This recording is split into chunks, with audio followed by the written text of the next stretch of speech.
ľudia, takže to som zase ja a dneska si ideme kúpiť nejaké vifonky.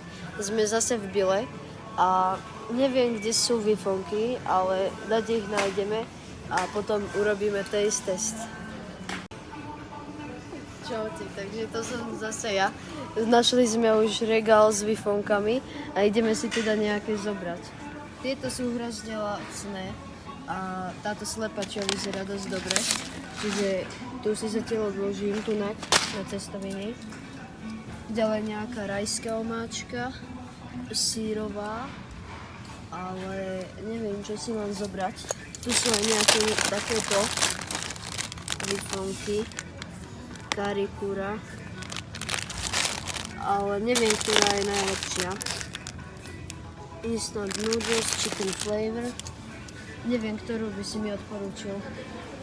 No, akože túto som mal a bola celkom dosť dobrá, ale potom nejaká pani si stade to niesla v takom plastovom kelímku, takže by sme mohli ešte nájsť tú, ale neviem, kde je.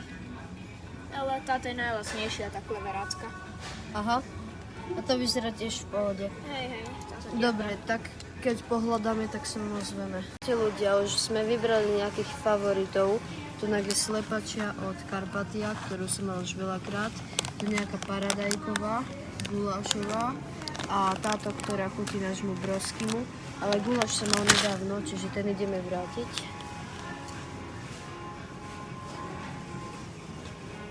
No a asi si vezmem tú slepačiu. Dobre, čiže ostatné veci vrátime.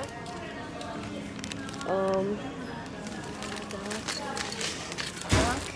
A môžeme ísť ku pokladni. Takže čaute ľudia, sme späť, ale predavačky nás chceli skemnúť a nabločkovali nám euro 20, aj keď ste videli, že tam bolo napísané 59 centov. Takže vifonku nemáme, ale máme nejaký hroznový cukor na energiu. Nová príchuť, tak to vám môžem ochutnať. BTV Doty mi volá. Doty, to je borec. Brácho, teraz nie. Je to sladké, ovocné.